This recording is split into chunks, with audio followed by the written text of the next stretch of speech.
آنا چاہوں گی ڈاکٹر صوبیہ کی طرف. ڈاکٹر صوبیہ,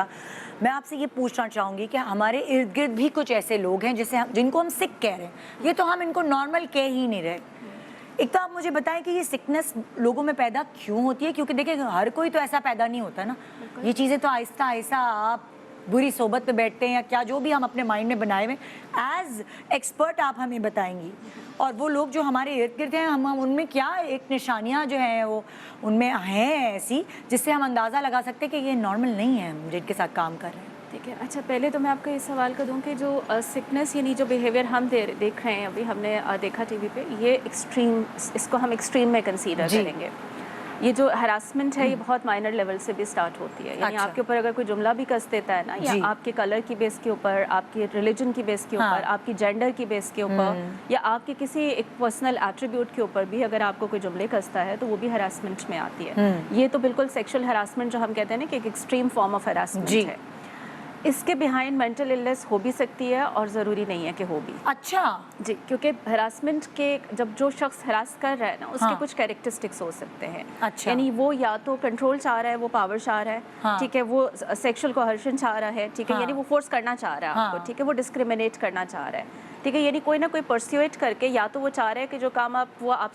کر رہے ہیں, you are entitled to do, ٹھیک ہے, آپ وہ کریں, اور یا پھر آپ وہ کام جو آپ کو نہیں کرنا وہ آپ سے زبردستی کرایا جا رہا ہے. اگر اس کے بیہائنڈ مینٹل النس ہے, تو سوال آپ کا یہ تھا کہ مینٹل النس تو اس کے بیہائنڈ بہت سارے فیکٹرز ہوتے ہیں. بعض اوقات جینیٹک فیکٹرز ہیں کہ آپ کی فیملی میں ہی وہ چیز رن کرتی آ رہی ہے, یعنی کہ آپ اپنے پیرنٹس جیسے ہیں یا اپنے دادا جیسے ہیں, آپ اپنے دادا جیسے ہیں, بالکل, آپ اس کی وجہ سے ہو سکتی ہے. آپ نے اپنے انوائرمنٹ کے اندر کوئی فیکٹرز, فطرت ہے, فطرت کہیں گے آپ, فطرت نہیں ہے, اس میں ڈفرینٹ فیکٹرز ہیں which make you like psychologically ال, ٹھیک ہے, اور اس میں جو پرٹیکولرلی اس طرح کا کیس ہے, ہم کہہ سکتے ہیں کہ ایسا نہیں ہو سکتا کہ بری صحبت میں بیٹھے ہوئے ہوں تو وہاں سے پک کر گئی ہیں بری چیزیں. صحبت میں جو وہ بچے جا کے بیٹھتے ہیں کہ جن کے اپنے گھر کے انوائرمنٹ ڈس فنکشنل ہے, یعنی اس کا مطلب ہے گھر کے انوائرمنٹ ڈسٹربڈ ہے, ٹھیک ہے, یا اگر فیملی کے اندر بھی کوئی سبسٹنس یوز ڈس آرڈر فادر لے رہے تھے, وہاں کوئی کرمنل ایکٹیویٹیز جو ہیں وہ بچے نے آبزرو کی ہیں, ٹھیک ہے, اور یا خود جو پرسن سبسٹنس یوز لے رہا ہے under the influence of substance use, this kind of behavior can be done.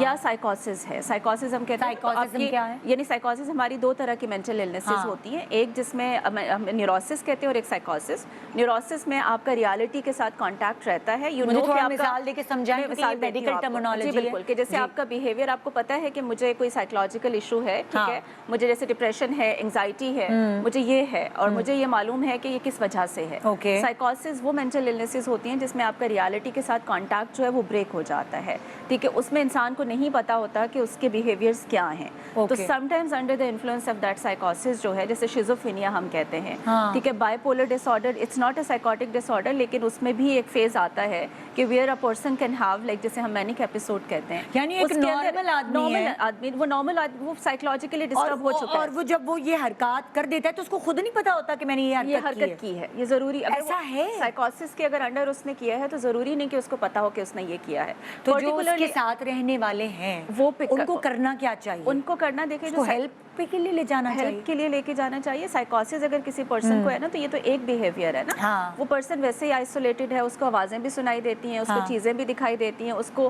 آوازیں کمانڈ بھی کر رہی ہوتی ہیں کہ جاؤ جا کے یہ بیہیویئر کرو. اچھا, اگر آپ نشہ کرتے ہیں, جو سبسٹنس یوز کی میں نے بات کی ہے, تو ڈفرنٹ کائنڈز آف نشہ جو ہے وہ پرسیپچوئل چینجز لے کے آ جاتا ہے, اس میں انسان اپنے اوپر کنٹرول کھو دیتا ہے, اس کو نہیں پتا ہوتا کہ وہ کیا کر رہا ہے. تو زیادہ تر یہ چیزیں نشہ کرنے والے لوگوں میں, نشہ میں بھی اور سائیکوسس کے انڈر بھی ہو سکتی ہے. بائی پولر ڈس آرڈر کے اندر, مینک ایپیسوڈ کے اندر بھی ٹینڈنسی موجود ہے کہ ایسا ہو سکتا ہے کہ یہ بیہیویئر کیا جا سکے. یہ تو مینٹل النس ہے, لیکن ہر وہ شخص جو مینٹلی النس کا شکار ہے, مینٹل النس کا, وہ ایسا نہیں کرے.